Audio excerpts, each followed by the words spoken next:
Episode 11। Dwarka नगरी की स्थापना। कंस के अंत के बाद मथुरा नगरी में शांति लौट आई। वर्षों से जो भय और अत्याचार लोगों के जीवन पर छाया हुआ था, वह अब समाप्त हो चुका था। नगर के लोग भगवान कृष्ण के प्रति कृतज्ञता और श्रद्धा से भर उठे थे। कृष्ण ने सबसे पहले अपने माता पिता देवकी और वसुदेव को कारागार से मुक्त कराया।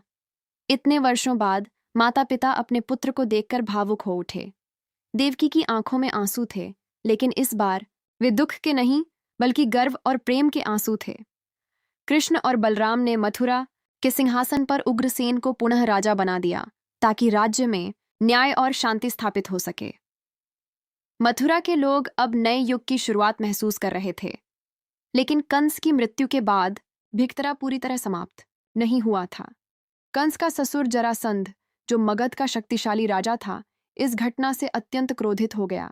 उसने कसम खाई कि वह कृष्ण और बलराम से बदला लेकर रहेगा। कुछ ही समय बाद जरासंध ने विशाल सेना के साथ मथुरा पर आक्रमण कर दिया। युद्ध भयंकर था, लेकिन कृष्ण और बलराम की वीरता के सामने जरासंध को पीछे हटना पड़ा। फिर भी उसने हार नहीं मानी। वह बार बार मथुरा पर आक्रमण करता रहा। लगातार युद्धों के कारण मथुरा के लोगों का जीवन अस्थिर होने लगा। कृष्ण समझ गए कि यदि यह स्थिति जारी रही तो नगरवासियों को बहुत कष्ट होगा। तब कृष्ण ने एक महत्वपूर्ण निर्णय लिया। उन्होंने सोचा कि लोगों की सुरक्षा सबसे पहले होनी चाहिए।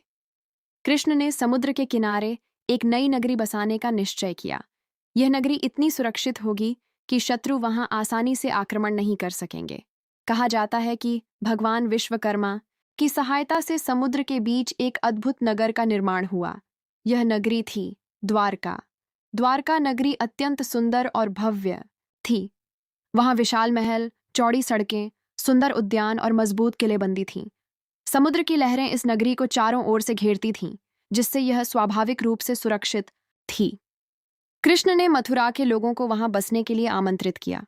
धीरे धीरे लोग अपने परिवारों और संपत्ति के साथ द्वारका में बसने लगे। नई नगरी में जीवन फिर से शांत और सुखद हो गया। द्वारका केवल एक नगर नहीं था, बल्कि एक नई शुरुआत थी। यहीं से कृष्ण का जीवन एक नए चरण में प्रवेश करने वाला था, जहां वे केवल एक बालक या योद्धा ही नहीं, बल्कि एक महान राजा, मार्गदर्शक और धर्म के रक्षक के रूप में पहचाने जाने लगे।